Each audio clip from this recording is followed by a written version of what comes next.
ಲೋಕ ಕದನದ ಹೊತ್ತಲ್ಲಿ ಇಂಡಿಯಾ ಕೂಟಕ್ಕೆ ಮತ್ತೊಂದು ಪೆಟ್ಟು ಬೀಳುವಂತಹ ಸಾಧ್ಯತೆ ದಟ್ಟುವಾಗ್ತಾ ಇದೆ. ದೀದಿ ಕೇಜ್ರಿವಾಲ್ ಬೆನ್ನಲ್ಲೇ ಕೈಗೆ ನಿತೀಶ್ ಕುಮಾರ್ ಶಾಕ್ ಕೊಡುವಂತಹ ಸಾಧ್ಯತೆ ಇದೆ. ರಾಜ್ಯದಲ್ಲಿ ಜಗದೀಶ್ ಶೆಟ್ಟರ್, ಬಿಹಾರದಲ್ಲಿ ನಿತೀಶ್ ಕುಮಾರ್.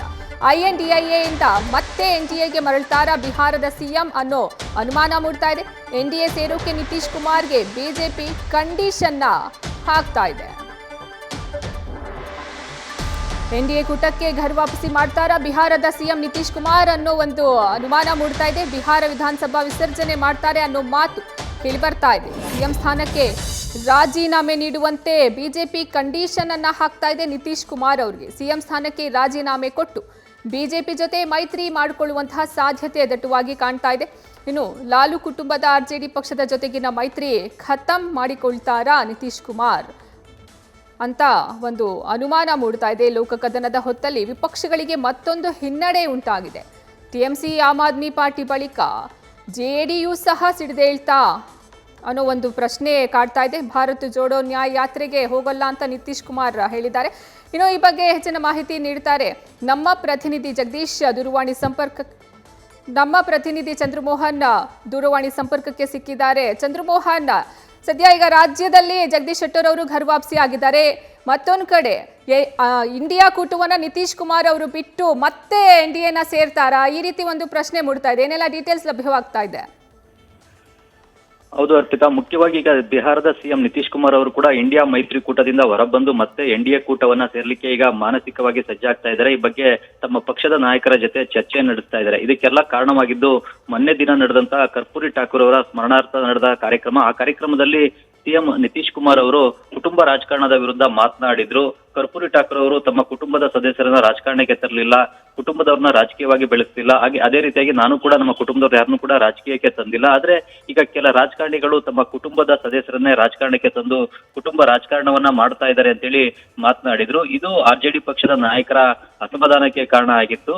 ಬಳಿಕ ಲಾಲು ಪ್ರಸಾದ್ ಯಾದವ್ ಅವರ ಪುತ್ರಿ ರೋಹಿಣಿ ಆಚಾರ್ಯ ಅವರು ಸಿಂಗಾಪುರದಲ್ಲಿ ಇದ್ಕೊಂಡು ಬಿಹಾರದ ಸಿಎಂ ನಿತೀಶ್ ಕುಮಾರ್ ವಿರುದ್ಧವೇ ಪರೋಕ್ಷವಾಗಿ ಟೀಕೆನ ಮಾಡಿ ಟ್ವೀಟ್ ಅನ್ನ ಮಾಡಿದ್ರು. ಈ ಟ್ವೀಟ್ ನ ಬಳಿಕ RJD ಮತ್ತು JDU ನ ಸಂಬಂಧ ಹದಗೆಟ್ಟಿತ್ತು.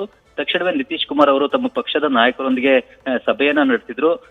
ಈ ಸಭೆಯಲ್ಲೇ ಮುಖ್ಯವಾಗಿ ಈಗ ಇಂಡಿಯಾ ಮೈತ್ರಿಕೂಟದಿಂದ ಹೊರಬಂದು NDA ಕೂಟವನ್ನ ಸೇರ್ಬೇಕು ಅನ್ನೋದ್ರ ಬಗ್ಗೆ ಚರ್ಚೆಯನ್ನ ನಡೆಸಿದ್ರು.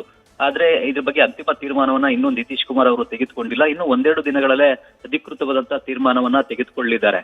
ಈಗ ಒಂದು ವೇಳೆ ಏನಾದ್ರೂ ಕೂಡ ನಿತೀಶ್ ಕುಮಾರ್ ಅವರು RJD ಕಾಂಗ್ರೆಸ್ನ ಮೈತ್ರಿಕೂಟವನ್ನ ಕಡಿದುಕೊಂಡು NDA ಜೊತೆ ಹೋಗೋದಾದ್ರೆ ಹೋದ್ರೂ ಕೂಡ ನಾವು ಸರ್ಕಾರವನ್ನ ರಚನೆ ಮಾಡಬೇಕು ಅನ್ನೋ ನಿಟ್ಟಿನಲ್ಲೂ ಕೂಡ RJD ನೇತೃತ್ವದಲ್ಲಿ ಲಾಲು ಪ್ರಸಾದ್ ಯಾದವ್ ಅವರ ನೇತೃತ್ವದಲ್ಲಿ ಚರ್ಚೆಯನ್ನು ಕೂಡ ನಡೆಸಲಾಗ್ತಾ ಇದೆ. ಈಗ ಬಿಹಾರ ವಿಧಾನಸಭೆಯಲ್ಲಿ ಬಹುಮತಕ್ಕೆ ಬೇಕಾದಂತಹ ಸಂಖ್ಯಾಬಲವನ್ನ ಒಗ್ಗೂಡಿಸುವ ನಿಟ್ಟಿನಲ್ಲಿ ಲಾಲು ಪ್ರಸಾದ್ ಯಾದವ್ ಅವರು ಕೂಡ ತಮ್ಮ ಪಕ್ಷದ ನಾಯಕರು ಕಾಂಗ್ರೆಸ್ನ ನಾಯಕರೊಂದಿಗೆ ಚರ್ಚೆಯನ್ನ ನಡೆಸಿದ್ದಾರೆ.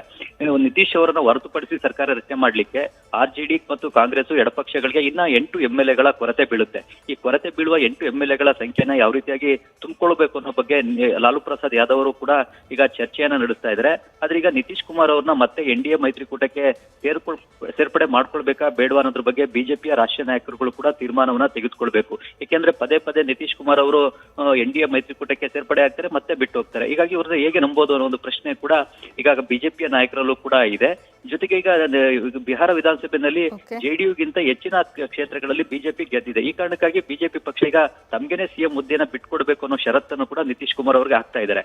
ಈ ಷರತ್ತನ್ನ ಈಗ ನಿತೀಶ್ ಕುಮಾರ್ ಅವರು ಒಪ್ಕೊಳ್ತಾರ ಅನ್ನೋ ಒಂದು ಪ್ರಶ್ನೆ ಕೂಡ ಈಗ ಉದ್ಭವವಾಗಿದೆ. ಈಗ ನಿತೀಶ್ ಕುಮಾರ್ ಅವರು ವಿಧಾನಸಭೆಯನ್ನ ವಿಸರ್ಜನೆ ಮಾಡಬಹುದು ಅನ್ನುವ ಚರ್ಚೆ ಕೂಡ ಬಿಹಾರದ ರಾಜಕಾರಣದಲ್ಲಿ ನಡೀತಾ ಇದೆ. ವಿಧಾನಸಭೆ ವಿಸರ್ಜನೆ ಮಾಡಿ ಮತ್ತೆ ಹೊಸದಾಗಿ ಚುನಾವಣೆಯನ್ನ ಲೋಕಸಭಾ ಚುನಾವಣೆ ಜೊತೆಗೇನೆ ವಿಧಾನಸಭೆಗೂ ಕೂಡ ಚುನಾವಣೆ ನಡೆಯುತ್ತೆ. ಆಗ ಜನ ಯಾರನ್ನ ಆಯ್ಕೆ ಮಾಡ್ತಾರೋ, ಯಾರಿಗೆ ಬಹುಮತ ಸಿಗುತ್ತೋ ಅವರು ಮುಂದಿನ ಮುಖ್ಯಮಂತ್ರಿ ಆಗ್ಲಿಕ್ಕೆ ಅವಕಾಶ ಆಗುತ್ತೆ ಅನ್ನೋ ಒಂದು ಚರ್ಚೆ ಕೂಡ ಈಗ ಬಿಹಾರ ರಾಜಕಾರಣದಲ್ಲಿ ನಡೀತಾ ಇದೆ. ಈಗ ಇಂಡಿಯಾ ಮೈತ್ರಿಕೂಟಕ್ಕೆ ಒಂದಾದ ನಂತರ ಒಂದು ಪ್ರಾದೇಶಿಕ ಪಕ್ಷಗಳು ಅಸಮಾಧಾನವನ್ನು ವ್ಯಕ್ತಪಡಿಸ್ತಾ ಇವೆ. ಕಾಂಗ್ರೆಸ್ ಜೊತೆಗಿನ ಮೈತ್ರಿಯನ್ನ ಕಡ್ಕೊಳ್ತಾ ಇವೆ. ಈಗ ನಿತೀಶ್ ಕುಮಾರ್ ಅವ್ರಿಗಿಂತ ಮುಂಚಿತವಾಗಿನೇ ಮಮತಾ ಬ್ಯಾನರ್ಜಿ ಅವರು ಕೂಡ ಲೋಕಸಭಾ ಚುನಾವಣೆನ ನಾವು ಏಕಾಂಗಿಯಾಗಿ ಎದುರಿಸ್ತೀವಿ ಅಂತ ಹೇಳಿದ್ರು. ಪಂಜಾಬ್ನಲ್ಲೂ ಕೂಡ ಆಮ್ ಆದ್ಮಿ ಪಾರ್ಟಿ ಇದೇ ರೀತಿಯಾದಂತಹ ತೀರ್ಮಾನವನ್ನ ತೆಗೆದುಕೊಂಡಿದೆ. ಈಗ ಇಂಡಿಯಾ ಮೈತ್ರಿಕೂಟದಿಂದ JDU-ನ ನಿತೀಶ್ ಕುಮಾರ್ ಅವರು ಕೂಡ ಹೊರಬರಲಿಕ್ಕೆ ಸಜ್ಜಾಗಿದ್ದಾರೆ. ಅರ್ಪಿತಾ, ಧನ್ಯವಾದ ಚಂದ್ರಮೋಹನ್ ನಿಮ್ಮೆಲ್ಲ ಮಾಹಿತಿಗಾಗಿ. ನ್ಯೂಸ್ ಫಸ್ಟ್ ನಿರ್ಭೀತಿಯಿಂದ ನಿಮ್ಮ ಪರವಾಗಿ.